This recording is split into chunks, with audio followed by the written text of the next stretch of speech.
Buenas noches, ¿cómo están, iglesia? ¿Bien? Bueno, qué bendición. ¿Se escucha bien allá atrás? Facu, sí, todo súper. Excelente, familia, bienvenidos. Qué lindo es poder estar en casa un sábado más. Agradecido con Dios por permitirme estar nuevamente por acá. Hoy sin mis amadas chicas, les extraño muchísimo. Hoy venía para acá, me pasaron varias cosas, no podía salir de mi casa, me quedé trancado, tuvo que ir a buscarme, venir a dejarme, y cuando venía para acá decía, ¿hace cuántos sábados no vengo a la iglesia sin mi familia, no? Entonces, dar gracias a Dios también por eso, cuando nosotros podemos venir a la iglesia con nuestra familia, con nuestro núcleo más cercano, dar gracias a Dios por eso. Hay muchas personas que aún hoy están orando porque esa persona venga con él o venga con ella a la iglesia. Y si nosotros tenemos el privilegio de poder hacerlo en familia, gracias, Edu. Es una bendición por la cual agradecerle a Dios siempre. Así que qué bueno estar acá. Es mi oración que Dios continúe bendiciéndonos, ministrándonos, como ya lo ha venido haciendo hasta este punto de la reunión. Y principalmente pido a Dios que el propósito por el cual nosotros estamos hoy acá se cumpla en nuestras vidas, ¿sí? Siempre hay motivaciones diferentes, siempre hay razones diferentes, buenas, válidas, importantísimas, eso está súper bien, por las cuales estamos acá, pero no podemos perder de vista que Dios fue el que de una u otra forma nos sopló hasta este lugar. Hay un propósito para nuestras vidas y yo estoy convencido de lo siguiente, familia. Venir a la iglesia de ninguna manera, nunca es una pérdida de tiempo. Venir a la iglesia nunca es en vano, ¿sí? A veces uno viene y uno se va y uno dice, pero me hubiera quedado en casa o capaz hubiera adelantado cosas que tenía que hacer. Uno cree o uno piensa que nada pasó, pero no es así. La realidad es que no es así. Siempre que uno se expone a la palabra de Dios, de las diferentes formas en las que nos exponemos a la palabra de Dios en la iglesia, escuchamos una canción, recibimos palabra de Dios, escuchamos a alguien orar, recibimos palabra de Dios, alguien abre la Biblia, lee un texto, estamos recibiendo palabra de Dios. Siempre que nos exponemos a la poderosa palabra de Dios, lo que la palabra dice es que vida, fruto, orden, sanidad, restauración, todas esas cosas empiezan a ocurrir en nuestras vidas, ¿sí? Nunca es una pérdida de tiempo venir a la iglesia. Dice la palabra de Dios, Isaías 55:11, presta atención. Dice, lo mismo sucede con mi palabra, la envío y, no dice algunas veces, dependiendo de la circunstancia, dice, siempre produce fruto, logrará todo lo que yo quiero y prosperará en todos los lugares en donde yo la envíe. Entonces, vamos a hacer esta dinámica. Le voy a pedir que vuelva a ver a la persona que usted tiene al lado, si vuelva a ver, si es de confianza, si es cercana, tómele las manos y proclame esta palabra sobre su vida, declare esta palabra sobre la vida de esa persona. Dígale que hoy la palabra viva, eficaz, poderosa y transformadora produzca fruto en tu vida y te haga prosperar, ¿sí? Nuevamente, vamos a la cuenta de 3. Yo lo digo y ustedes repiten. Que hoy la palabra poderosa, viva y eficaz produzca fruto en tu vida y te haga prosperar en todo. Amén. Amén. Gloria al Señor. Que así sea para la gloria de Dios. Gracias, Santi. Bueno, familia, seguimos avanzando entonces. Estamos con un tema más de la serie Anormal, rompiendo el molde de lo normal. Hemos estado respondiendo a la luz de la palabra de Dios la pregunta, ¿por qué nosotros hacemos todo lo que hacemos? ¿Sí? ¿Por qué nos congregamos? Fue el primer mensaje que desarrolló Marquitos, extraordinario. Hablamos de por qué servimos a otros. Luego vino Carmen y compartió un excelente mensaje sobre por qué oramos. Después vino Ire también bendiciéndonos con una palabra del por qué ayunamos. La semana pasada estuvo Marita también bendiciéndonos muchísimo, respondiendo a la pregunta ¿por qué debemos amarnos unos a otros? Hemos estado hablando de estas disciplinas, hábitos, hábitos, prácticas, costumbres, algunos de ellos mandamientos de Dios, que en su práctica resultan normales para la mayoría de nosotros, o deberían ser normales, deberían ser prácticas cotidianas para nosotros, pero que resultan rarezas, ¿sí? Es extraño para la cultura del mundo. El otro día, por ejemplo, estaba vi un video ahí donde habían unas personas que no creen en Dios, se consideran ateas, y estas personas se estaban burlando de una pareja que estaba orando. Ellos los miraban, se reían y decían, ¿cuándo irá a terminar su monólogo, no? Es raro para el mundo ver a una persona que llega a su oficina y antes de empezar a trabajar hace una oración. Es raro para el mundo ver una familia que se toma de sus manos en un restaurante para agradecer a Dios y bendecir lo que están a punto de comer. La gente nos mira extraño. Nosotros sabemos que orar es la forma en la que nos comunicamos con Dios. Es vital para todo seguidor de Jesús. Es raro despojarse de algo que a uno le gusta hacer, de tiempo, de algún hobby que tenemos, para desinteresadamente venir a la iglesia, por ejemplo, y servir a Dios sirviendo a otras personas. La cultura del mundo es primero mis necesidades, primero mis sueños, primero mis planes, primero lo que yo quiero, y si me queda algo de tiempo, entonces pienso en dar algo de eso a los demás. Para nosotros servir es una prioridad y lo hacemos porque estamos agradecidos por lo que Dios ya hizo por nosotros. Es raro amar, como nos enseñaba Marita, amar aún a aquellos que son difíciles de amar, porque sí hay gente que es complicada de amar, pero la palabra nos dice que a esas personas también debemos amarlas desinteresadamente, genuinamente. La cultura del mundo, ¿qué nos dice cuando hablamos de algún enemigo o de alguien que nos hizo un daño o que nos lastimó, que nos hirió? Que hay que hacerlos pagar, que tienen que sentir lo que nosotros experimentamos, ¿sí? La palabra de Dios nos enseña algo completamente diferente, y así hemos venido desarrollando cada uno de estos temas, dándole sustento a la luz de la palabra de Dios. Con el favor de Dios, ya la próxima semana cerramos esta serie, así que yo le invito a que no se lo pierda, porque sé que Dios va a estar también bendiciendo nuestras vidas con la conclusión que vamos a estar dando a esta serie de temas. Entonces, ahora sí, entramos de lleno al tema de hoy y vamos a estar respondiendo a una pregunta interesantísima, ¿sí? La pregunta de hoy no tiene nada que ver con todas estas cosas que hemos venido hablando y que sí deberíamos hacer, ¿sí? Hoy más bien vamos a estar preguntándonos todo lo contrario. ¿Por qué hacemos lo que no deberíamos hacer? ¿Por qué nos saltamos la luz en rojo con tanta frecuencia, sí? Vamos en el auto, vemos el semáforo en verde, se pone en amarillo y yo digo, me da tiempo. Y si voy a 40, acelero a 60 y ¡bum!, me paso la luz en rojo. Gloria a Dios que no hubo un accidente, ¿no? ¿Sabe que muchos andamos así por la vida? Hay advertencias constantes de Dios y nosotros, en lugar de prestar atención, aceleramos y continuamos como si no nos importara absolutamente nada. Entonces, no sé si usted se ha preguntado esto. ¿Por qué fallamos tan seguido? ¿Por qué discuto tanto con mi cónyuge como si ella o él fuesen mi enemigo? ¿Por qué sigo viendo esos videos inapropiados que distorsionan el modelo de Dios para la sexualidad? ¿Por qué sigo frecuentando esos lugares y esas personas que no edifican mi vida? ¿Por qué sigo aplazando asuntos pendientes que tengo que resolver hoy? ¿Por qué sigo mintiendo? ¿Por qué sigo sintiendo envidia de mi hermano? ¿Por qué sigo comparándome con otros? ¿Por qué fallamos una y otra vez? ¿Por qué errar en el blanco, lamentablemente, es también una práctica cotidiana en todos nosotros? ¿Por qué? ¿Sí? Sé que ya muchos tienen la respuesta por ahí, yo la conozco también. Quizás esta sería la respuesta enlatada, fácil de digerir, con la que muchas veces yo me he respondido a mí mismo.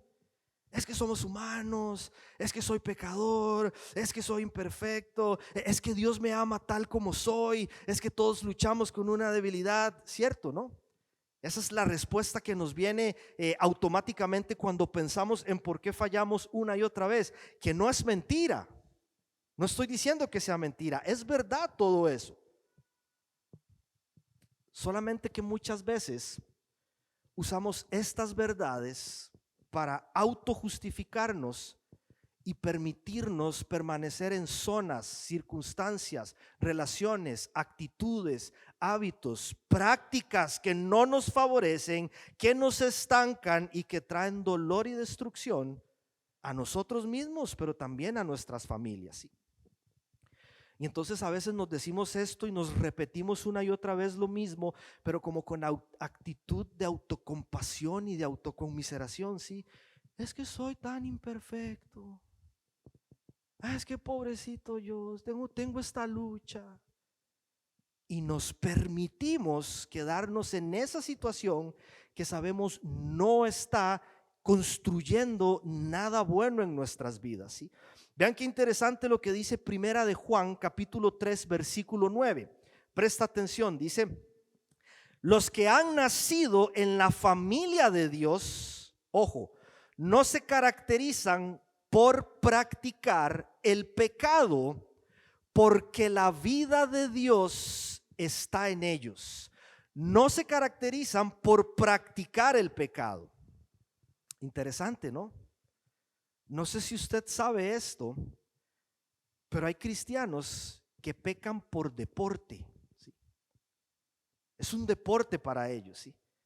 No sé si los que van al gimnasio, ahora que estoy invirtiendo algo de mi tiempo en esto, uno dice: hoy me toca pierna, hoy me toca pecho, hoy me toca espalda. Hay gente que se levanta un lunes, se estira y dice: hoy es mi día de hacerme la víctima. Vamos, Señor, vamos para adelante. ¿Sí? Hay gente que se levanta, hace calistenias y dice: hoy es mi día de pelearme con todos, el del ómnibus, el del súper, con todos, con el jefe, con los compañeros. Hay gente que peca por deporte. No es que tuvieron un tropezón, que se equivocaron, que fallaron, que se arrepienten y que reconocen con humildad cada día que hay áreas en su vida que tienen que mejorar, sino que hacen estas cosas porque quieren, porque les gusta, porque se sienten cómodos haciendo lo que hacen. Presta atención a ese texto. Ese texto no dice que los hijos de Dios no fallan. No dice eso. Lo que dice es que los hijos de Dios no se caracterizan por ejercitar el pecado de una manera continua y deliberada. ¿Sí? Cuando premeditadamente yo digo: voy a hacer esto que sé que no debería hacer. Son conceptos diferentes. La pregunta para nosotros nuevamente es: ¿por qué? ¿Por qué con tanta frecuencia le erramos al blanco y hacemos las cosas que no deberíamos hacer? Sí. Vamos a orar brevemente para pedirle al Señor que continúe dirigiéndonos en lo que resta de esta jornada. Papá, te damos gracias, Señor, por la bendición que es estar en casa. Aquí estamos, Señor. Somos tuyos, te pertenecemos, Dios. Haz la obra en nosotros, papá. Quita toda distracción, Señor, que hoy esté impidiendo que tu mensaje venga como agua fresca a animarnos, Señor, pero también a transformarnos. Háblanos, Dios de los cielos, creador del universo. Queremos, Señor, conocerte más en esta noche y entender, papá, porque tantas veces, Señor, nos equivocamos. Padre, ayúdanos, Dios, a experimentar verdadera libertad sobre aquellas áreas, Señor, que hoy todavía son un yugo en nuestras vidas, Padre. Te lo pedimos, Dios, en el nombre poderoso de nuestro Rey Cristo Jesús. Amén y amén. Bien, familia, para desarrollar el tema de hoy vamos a estar en la carta que el apóstol Pablo escribe a los Romanos, capítulo 7 puntualmente. Por cierto, este fue uno de los textos que Marita utilizó la semana anterior para sustentar uno de sus puntos. Hoy vamos a estar profundizando un poco más en todo esto. Básicamente el apóstol Pablo está describiendo en dos líneas, simple, no se complica mucho. Pablo está describiendo la lucha constante a la que nos enfrentamos nosotros cada día. ¿Sí? Es la tensión constante entre lo que nuestra naturaleza humana, lo que mi carne desea, y la naturaleza nueva que nosotros tenemos como hijos de Dios. Dice el texto ahí en el versículo 15, dice: realmente no me entiendo a mí mismo, porque quiero hacer lo que es correcto, pero no lo hago. En cambio, hago lo que odio. ¿Sí? Interesantísimo, ¿no?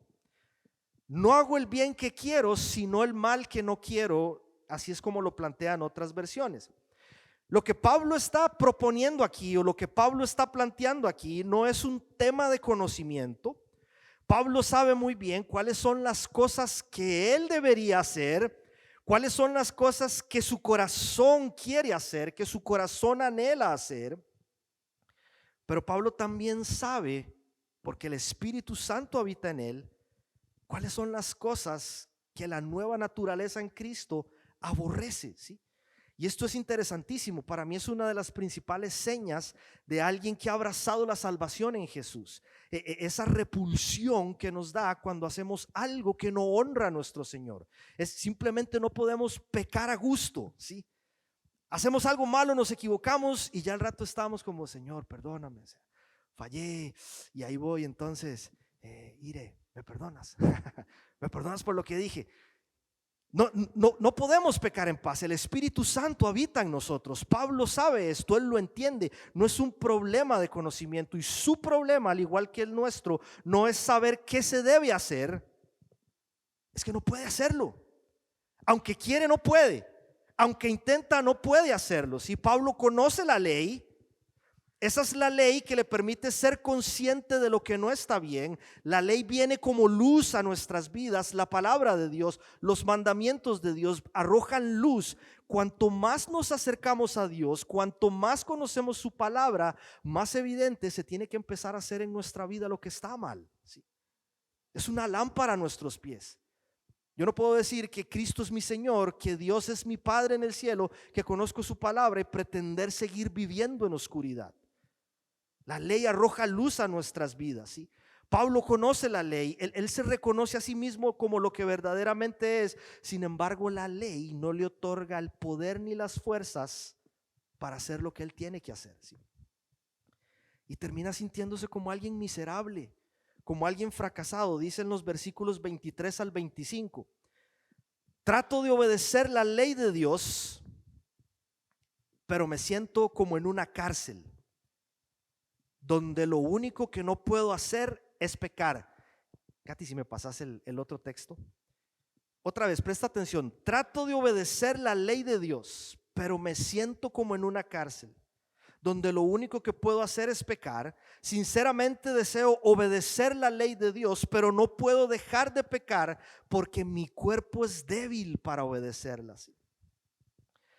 Yo no sé cómo le va a usted cuando lee este texto o estos textos que acabamos de leer. Cuando yo lo hago, yo puedo sentir cómo a través de la experiencia de Pablo, Dios me describe a mí. ¿Sí? Tendría que ser uno muy orgulloso para decir: eso le pasó a Pablo, pero ese asunto no es conmigo. ¿Sí? Yo siento como Dios me está reflejando en un espejo. Esa es mi realidad, esa es nuestra realidad, ¿sí? Alguien que sabe lo que tiene que hacer, pero que no siempre somos capaces de hacer, y fallamos en el intento, ¿sí? Y esta realidad, al igual que Pablo, nos frustra, nos llena de frustración, ¿sí? Nos duele, nos desanima, porque otra vez, porque el Espíritu está en nosotros, queremos vivir de una forma que honre a Dios, pero nos quedamos cortísimos en nuestros intentos, ¿sí?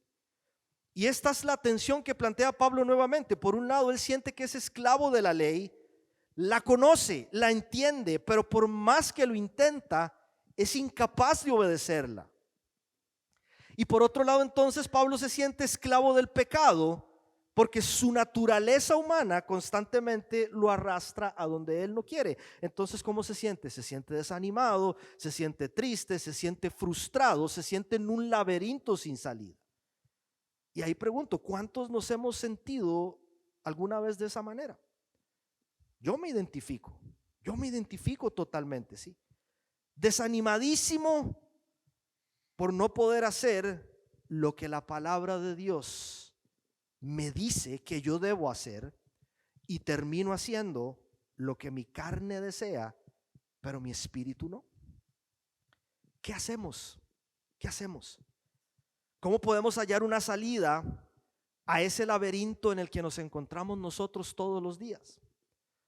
Pablo plantea el conflicto, pero al mismo tiempo nos da las respuestas. Así que vamos a ir leyendo el texto de Romanos y extrayendo de allí algunos principios prácticos. El primero es este: para poder experimentar victoria y libertad de aquello que nos esclaviza, en primer lugar, nosotros tenemos que conocer cuál es nuestra realidad. ¿Sí?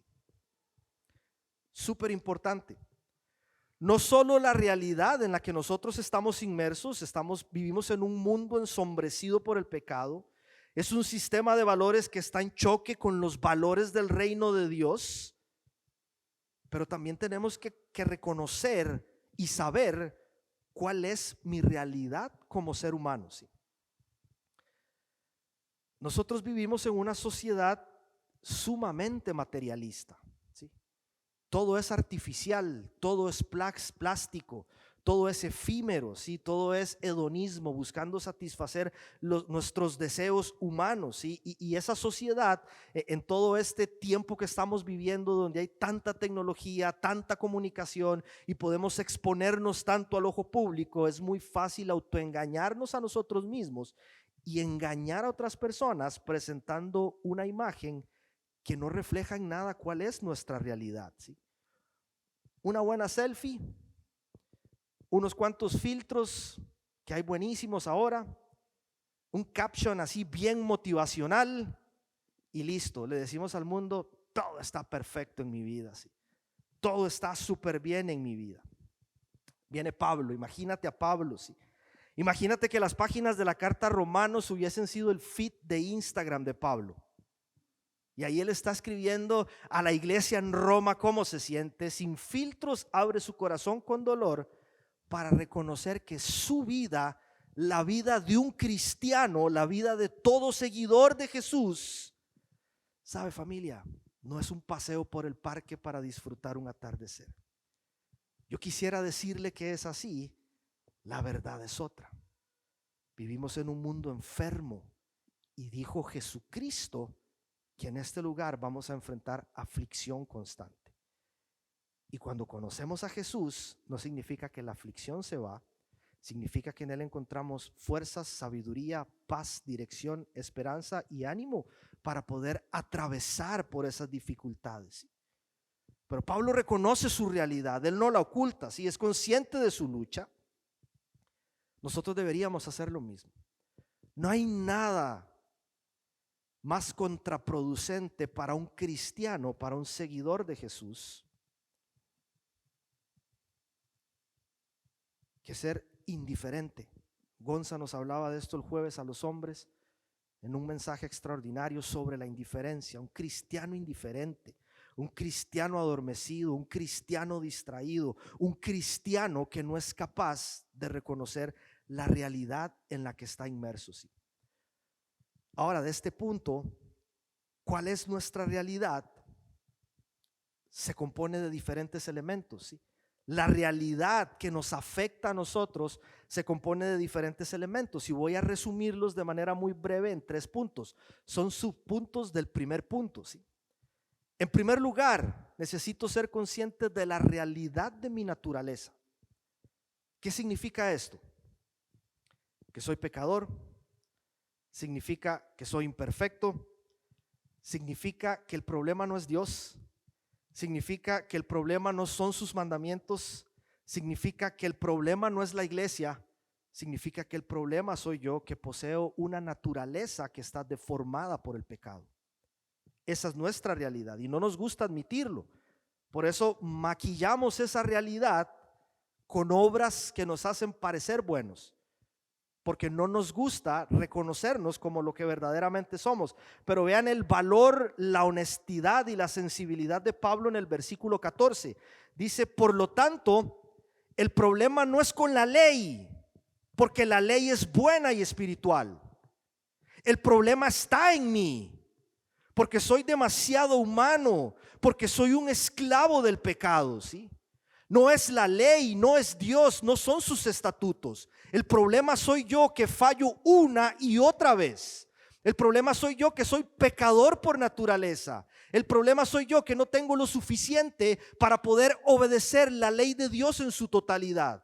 Y eso trae frustración a Pablo. Me encanta porque es el apóstol Pablo, ya cristiano, ya justificado, ya con el Espíritu Santo habitando en él, ¿sí? Reconoce su realidad. Y sé que esto no nos gusta escucharlo con frecuencia, pero necesitamos hacerlo, ¿sí? Necesitamos escuchar no solo lo que queremos oír, sino lo que necesitamos oír para poder ser sanados. Y nuestra realidad es que nacimos pecadores, somos pecadores y moriremos siendo pecadores. Hasta ese día en que nos encontremos con Jesús, la obra será completa. Mientras tanto, vamos a seguir errándole al blanco una y otra vez en nuestras vidas, ¿sí? Reconocerlo es lo que permite que el poder de Dios se perfeccione en nuestras debilidades. Reconocer nuestra realidad. Pero hay un segundo componente, un segundo factor que entra en juego en esto de la realidad. No es interno, es externo, pero también nos afecta, y es la realidad de que tenemos un enemigo, ¿sí? Ya no es solamente la realidad de mi naturaleza humana que me quiere arrastrar a donde no quiero, sino que además tenemos un enemigo astuto, mentiroso, engañador, que se vale de artimañas, de maquinaciones para buscar ofrecerle a nuestra naturaleza lo que ella desea, ¿sí? Y no solo se la ofrece, sino que la ofrece agrandada con papas y refresco, para que no podamos evitar la seducción de la tentación, ¿sí? Es astutísimo el enemigo. Ahora nos reuníamos con los servidores y planteaban algunos esta temática, ¿no? Hablaba Marquitos de la realidad de cómo Dios envía ángeles a nuestro rescate. Es una realidad, ¿no? El mundo espiritual existe y nosotros somos favorecidos porque Dios es nuestro Padre, pero también en ese mundo espiritual hay maldad. Y Satanás no es una fábula. Satanás no es un mito. Satanás no está dormido como lamentablemente muchos cristianos. Él está bien despierto buscando cómo deformar la palabra de Dios para hacernos tropezar. Ahora, esto es importante porque a veces hablamos de los ataques de Satanás y tenemos este concepto de que viene una legión demoníaca a perseguirnos y arrastrarnos con maldad. ¿Sabe que Satanás es tan astuto que aunque sus ataques vienen como dardos desde afuera, es acá adentro donde tienen un potencial enorme para volverse altamente peligrosos en contra nuestra, ¿sí? Basta un pensamiento mal canalizado, basta un dardo de esos que yo no sepa identificar como un ataque del enemigo, y soy capaz de detonar una guerra contra todo y todos los que están alrededor mío, ¿sí? Basta un pensamiento mal canalizado para terminar haciendo o diciendo lo que no debía haber hecho, lo que no debí haber dicho, ¿sí? ¿Te imaginas la cantidad de enemigos a los que Pablo pudo haber culpado en aquel tiempo en Roma con toda la persecución que había a los cristianos? ¿Te imaginas también cómo Pablo pudo haber culpado a la iglesia? No, es que son estos romanos que me presionan, es que son los de Corinto que son un relajo, es que es la iglesia en Jerusalén que no me apoya en la misión. Pablo reconoce su realidad, sabe que hay un enemigo, pero él sigue diciendo: el problema de mi pecado no son ellos, el problema soy yo.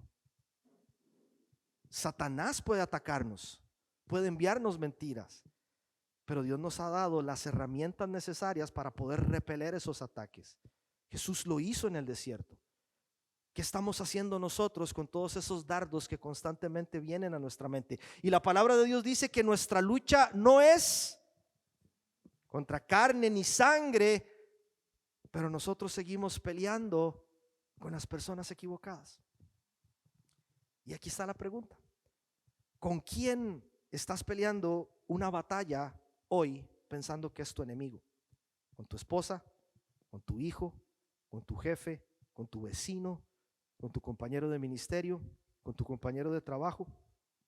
Atentos, familia, hay una lucha real que nos afecta también que forma parte de nuestra realidad cotidiana.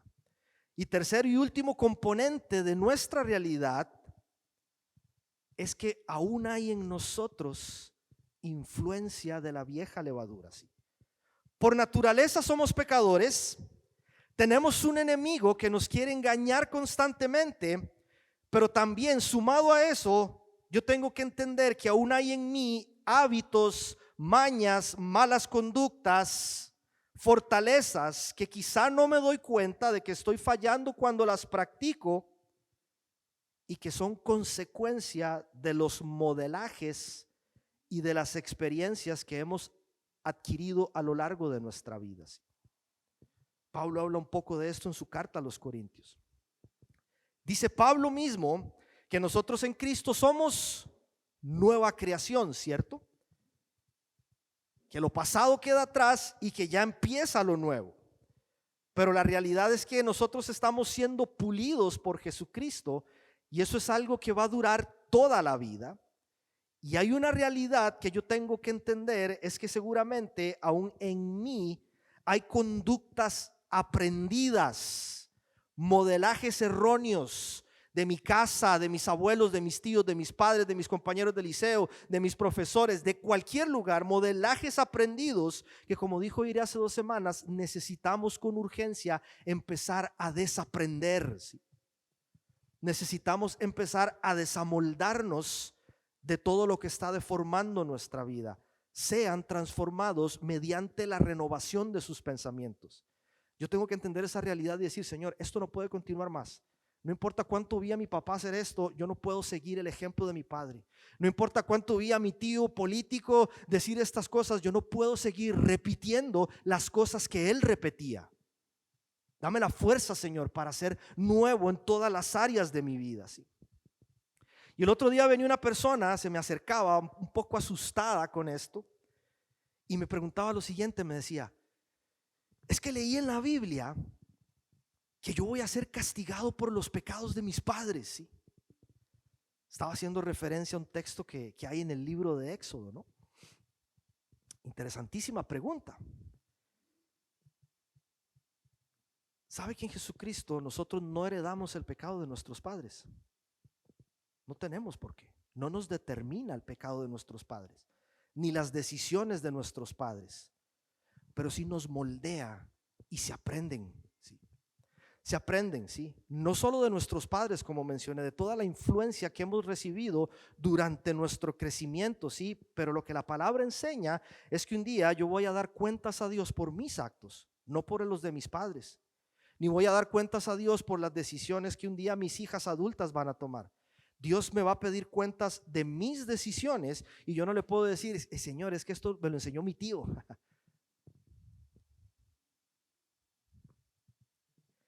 Ezequiel 18:20. La persona que peca es la que morirá. El hijo no será castigado por los pecados del padre, ni el padre será castigado por los pecados del hijo. Los justos serán recompensados por su propia conducta recta y las personas perversas serán castigadas por su propia perversidad. ¿Sí? Clarísimo. No se puede ser más claro. El hijo no será castigado por los pecados del padre. ¿Sí? Tenemos que entender esta realidad entonces. Reconocer nuestra realidad, soy un pecador, tengo un enemigo, hay influencia en mí de la que necesito despojarme. Ese es el primer paso que Pablo plantea en la respuesta hacia hallar verdadera libertad de aquello que nos esclaviza. Pero el segundo principio que nosotros extraemos del texto de Romanos es que además de reconocer mi realidad, también debemos reconocer nuestra necesidad. No solamente reconozco mi realidad, soy frágil, soy débil, soy pecador, sino que esa realidad desnuda cuál es mi verdadera necesidad. Que no es dinero lo que yo necesito, que no son seguidores en redes sociales lo que yo necesito, que no es fama, que no es poder, que no es autoridad, que no es reconocimiento, que no son más comodidades. Hay una necesidad más profunda de todo ser humano y Pablo la plantea en su respuesta. Romanos 7, 18, 19 dice, yo sé que en mí, es decir, en mi naturaleza pecaminosa, no existe nada bueno. Quiero hacer lo que es correcto, pero no puedo. Quiero hacer lo que es bueno, pero no lo hago. No quiero hacer lo que está mal, pero igual lo hago. Sí. Y alguien seguramente lee este versículo y dice, ¿qué está diciendo Pablo? Eso seguro le pasaba a usted, Pablo, pero a mí no. Yo soy buenísima persona. Yo sí hago cosas buenas todos los días. ¿Cómo me vas a venir con eso, Pablo? Si yo trabajo, yo me gano el peso honradamente, yo ayudo a los necesitados, yo voy a la iglesia, yo soy amable con las personas. Esto es justamente lo que Pablo desea que nosotros entendamos aquí. Y quiero que prestemos atención, porque esto realmente va a arrojar mucha luz al concepto general del mensaje. Vamos a ver. Cuando uno ignora cuál es la voluntad de Dios, cuáles son los mandamientos, cuáles son sus estatutos, cuál es su ley, uno podría llegar a pensar que uno se está conduciendo bien por la vida, ¿sí? De hecho, son muchas las personas que no son creyentes, quizá nunca han abierto una Biblia en sus vidas, personas que nunca han de haber puesto un pie en una iglesia, pero gozan de buena reputación. Y alguien habla de esas personas y se refiere a ellas como, es que son tan buenas personas, son tan trabajadoras, son tan serviciales, no le hacen daño a nadie, ¿sí? Conocemos mucha gente así en nuestro entorno, ¿sí? Esto es porque hay una ley moral universal establecida por Dios en la conciencia del ser humano, que es lo que nos permite reconocer entre el bien y el mal. Las personas que hacen el mal deliberadamente muchas veces son conscientes de que lo que están haciendo no está bien, pero igual lo hacen. Y las personas que son buenas ante el ojo del mundo es porque hacen cosas que realmente no dañan a nadie, y eso parecería ser para muchos que es suficiente para considerarnos una buena persona, ¿sí? Sin embargo, cuando uno ignora la totalidad de las leyes de Dios, nosotros nos podríamos volver personas incapaces de identificar otra serie de advertencias que Dios también establece en su palabra, ¿sí?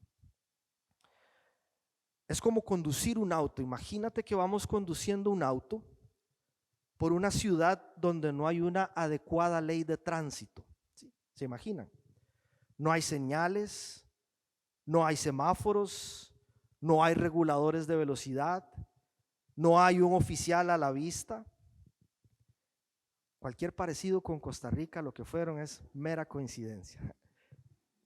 Da lo mismo saltarse un semáforo, meterse por aquí, no importa. Todos hacemos lo que sea necesario para lograr nuestro objetivo, ¿sí? Y todos pensamos que somos buenos conductores, hasta que viene una colisión, ¿no? Y luego ya llegamos a un país donde hay una ley que regula el tránsito, que tiene buena señalización, todo está bien demarcado, y uno reacciona y dice, pucha, no era tan buen conductor como yo pensaba.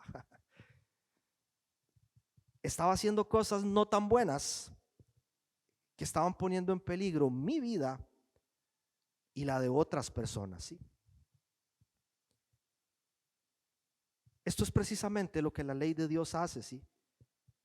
Él abre nuestros ojos, la ley abre nuestros ojos a la realidad de que yo no soy tan buena persona como yo creía que era. Abre los ojos a la realidad de que no robar, no matar y no mentir no es lo único que Dios espera de un cristiano. No es lo único que Dios espera de un seguidor. Eso no es lo que nos convierte en una persona buena. Seguimos siendo pecadores por naturaleza, ¿sí? Y hay cosas que yo practico cotidianamente con las que también podríamos estar infringiendo la ley de Dios. Miedo irracional, inseguridad que lleva a comparaciones, orgullo, hipocresía, envidia, ira, materialismo, mediocridad, lujuria, pereza. Podría seguir la lista.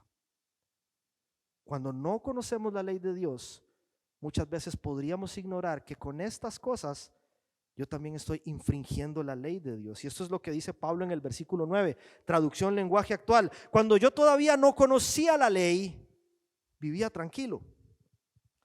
Pero cuando conocí la ley me di cuenta de que era un gran pecador, ¿sí? Y uno dice, ¿para qué, Dios? Estábamos tranquilos sin la ley.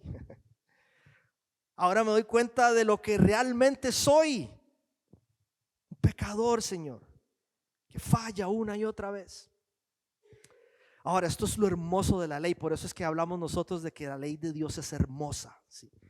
Que la ley de Dios es maravillosa, sí, porque el propósito de la ley no es que nosotros solamente nos reconozcamos a nosotros mismos como personas frágiles y débiles, sino que una vez entendiendo eso, nosotros podamos reconocer que necesitamos desesperadamente a Jesucristo en nuestra vida.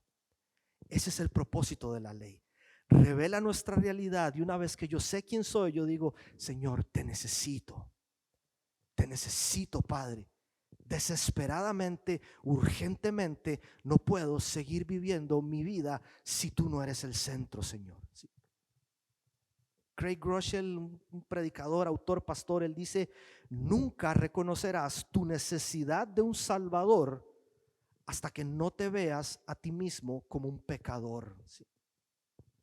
Podemos seguir engañándonos, es que soy muy bueno. Somos pecadores, y porque somos pecadores necesitamos a Jesús, nuestro Señor y Salvador. ¿Sí me doy a entender, familia? La ley, los mandamientos no existen para condenarnos. Es hermosa la ley de Dios, porque el efecto es contrario. ¿Sí? La ley no existe para hacernos sentir mal todos los días. La ley existe para quitarnos la venda de los ojos y ayudarnos a entender nuestra urgente necesidad de Jesucristo, de un Salvador que haga lo que para nosotros era y es imposible de hacer. ¿Sí?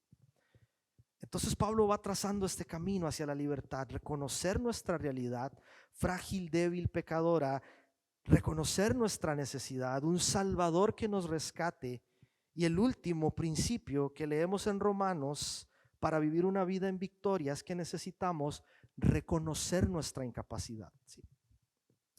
Vean qué interesante la ruta, ¿sí? Reconozco mi realidad, una realidad que es revelada por la ley. Soy un pecador. Esa realidad me ayuda a reconocer que necesito un Salvador. Te necesito, Jesús, en mi vida. Un Salvador que haga lo que de ninguna manera yo podría ser capaz de hacer: cumplir la ley perfecta de Dios. Cumplir la ley perfecta de Dios. Vean cómo cierra Pablo el texto en Romanos 7. Uno lo lee y uno siente alivio en el corazón. Dice: soy un pobre desgraciado. 7:24. ¿Quién me libertará de esta vida dominada por el pecado y la muerte? Gracias a Dios, la respuesta está en Jesucristo nuestro Señor. La respuesta está en Jesucristo, no en mis esfuerzos, no en mi capacidad, no en intentar que Dios me apruebe con obras. Nada de eso va a dar frutos, familia. Y si seguimos intentando hacerlo, vamos a seguir frustrándonos. Vamos a seguir sintiéndonos como Pablo en una cárcel, miserables, desanimados, porque no vamos a poder hacer las cosas como deberíamos, ¿sí? Pero en Jesucristo podemos ser libres de lo que nos esclaviza. En Jesucristo, ¿sí? No porque nunca más vamos a fallar, no porque nunca más nos vamos a equivocar. Podemos ser libres porque Él vino a esta tierra a hacer lo que ninguno de nosotros podía haber hecho. Por eso podemos ser libres, porque Él ya lo hizo por nosotros. Cumplió la ley, tomó nuestro lugar en la cruz. Palabras de Jesús en Mateo 5, versículo 17. No piensen que he venido a anular la ley o los profetas. No he venido a anularlos, sino a darles cumplimiento. No he venido a anularlos, sino a darles cumplimiento. Jesús vino a cumplir la ley para que a través de Él podamos ser declarados justos delante de Dios. Y esa es la verdad que trae paz a nuestro corazón. Que gracias a Jesús, Dios hoy me ve como una persona justa, a pesar de que falle todos los días, a pesar de que le erre al blanco todos los días. Romanos 10:4. Uy, gloria a Dios. Me salté un montón de versículos, perdón, Katy, no los incluí en el PowerPoint. Romanos 10:4. Sin embargo, Cristo ya cumplió el propósito por el cual se entregó la ley. Como resultado, todos los que creen en Él son hechos justos a los ojos de Dios. Todos los que creen en Él son hechos justos a los ojos de Dios. ¿No te da alivio eso? A mí me da paz. A mí me da tranquilidad, sí. Saber de que a pesar de que tantas veces hago lo que no quiero, hago lo que no debo, que a pesar de errarle tanto al blanco, que a pesar de fallar una y otra vez, Dios me ve como alguien justo, como alguien bueno, como alguien santo, no por mis esfuerzos inútiles, sino por el mérito de Jesucristo, ¿sí? Esa es la bendición, familia, y esa es la buena noticia que tenemos que proclamar allí afuera, que Jesucristo realmente trae libertad a las personas. Quisiera concluir compartiendo con ustedes un texto. No lo puse en la presentación porque es extenso. Es en realidad una paráfrasis, es un comentarista, autor, pastor, y él habla acerca de nuestra realidad, ¿sí? De nuestra necesidad de Jesús como un salvador, porque a veces podemos ver a Jesucristo como cosas que realmente Él fue y es: un maestro, un líder, un pastor. Pero nuestra necesidad más grande es la de Jesús como Salvador. Y cuando Jesús es mi Salvador, se convierte en mi Señor, que gobierna mi vida, que sostiene mi vida, que dirige mis pasos. Dice: tú pensabas que el problema era que no sabías qué hacer para salvarte a ti mismo, pero vino Cristo como maestro y te enseñó todo lo que se debía hacer y tú no pudiste hacer. Es que no necesitas solo a un maestro, necesitas un Salvador. Tú pensabas que el problema era que no tenías la suficiente motivación para obedecer a Dios, pero la ley vino para animarte en lo que debías hacer, pero aún así no fuiste capaz de hacerlo. Es que no necesitas en tu vida a un motivador, necesitas a un Salvador. Tú pensabas que el problema era que no te conocías bien a ti mismo, pero Cristo vino como médico y diagnosticó de manera perfecta tu problema del pecado, y aún así seguiste pecando. Es que no necesitas solo a un médico, necesitamos un Salvador, familia. Necesitamos a Jesús como Señor y Salvador de nuestras vidas. Y Pablo encuentra respuesta en esta verdad. Fue lo que trajo alivio a su corazón en el momento en que él dejó de mirar a sí mismo y empezó a mirar a Jesucristo. Allí encontró verdadera paz en su corazón, ¿sí? Y la única forma, familia, en la que una persona, nosotros podemos llegar a vivir en conformidad con la voluntad de Dios, es renunciando al intento de vivir sobre la base de nuestros propios esfuerzos. Es cuando yo pongo toda mi confianza en Jesús, cuando yo pongo toda mi esperanza en Jesús, en el Espíritu que habita en nosotros, y dejo que su poder, que su fuerza sea lo que me guíe a hacer la voluntad del Señor. No significa que le vamos a dar rienda suelta a nuestras pasiones y que entonces cada día voy a hacer lo que me da la gana. Ya no se trataría de hacer lo que no puedo o lo que no quiero, sino de hacer lo que quiero. Y no se trata de eso, ¿sí? No se trata de eso. Al contrario, cuando uno deposita su confianza en Jesús, le vamos a buscar cada día con más intensidad. Vamos a ir a Él constantemente para que nos ayude, para que nos fortalezca, para que nos guíe, para que nos dé sabiduría, para que nos enseñe, para que nos transforme, para que nos sane, para que nos liberte y para que nos conduzca cada día hacia la voluntad buena, agradable y perfecta que Él tiene para cada uno de nosotros. Esto es en esencia, familia, lo que nos va a traer libertad de esta tensión que vivió Pablo. Lo que sé que debo hacer y lo que termino haciendo. ¿Si sabe cuál es? Tenemos que dejar de seguir escondiéndolo en nuestras fuerzas, de seguir tapándolo, seguir escondiéndolo, como intentaron hacer Adán y Eva en el principio, ¿sí?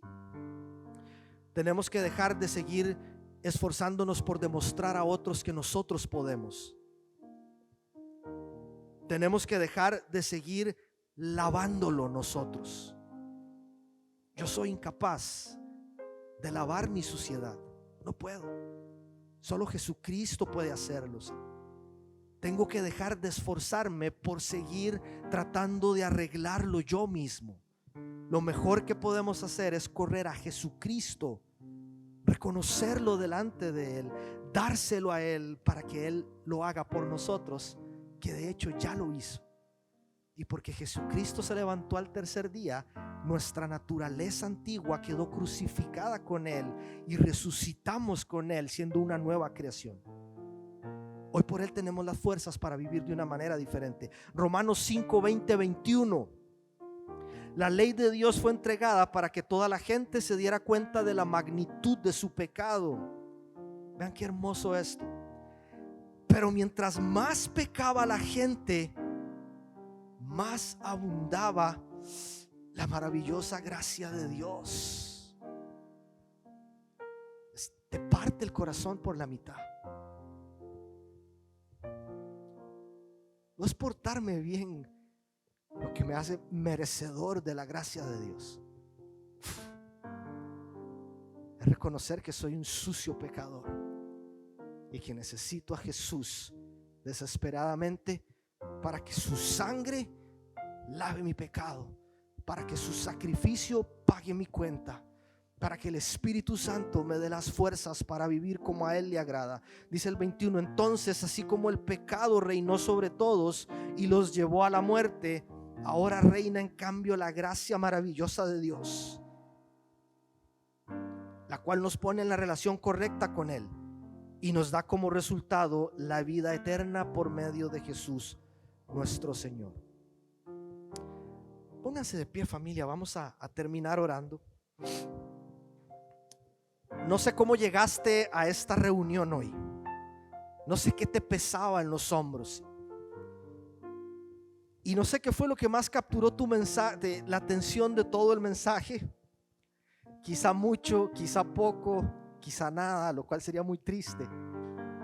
No sé realmente qué fue lo que tu corazón atesoró del mensaje, si lograste capturar todo, si te gustó, si te desafió. No me importa en este momento. Quiero que prestes atención a esto. Si tuviera que elegir algo de todo el mensaje para que lo atesores y te lo lleves a tu casa, quiero que prestes atención a esto, ¿sí? En Cristo Jesús, nuestro Salvador, es posible vivir libre de la esclavitud del pecado. En Cristo Jesús, nuestro Salvador, es posible vivir libres de la esclavitud del pecado. No te creas la mentira que te hace pensar que estás determinado a vivir de esa forma nociva, destructiva, tóxica toda tu vida. No tienes por qué. Hoy Dios, a través de Jesucristo, su Hijo, nuestro Salvador, quiere hacernos libres.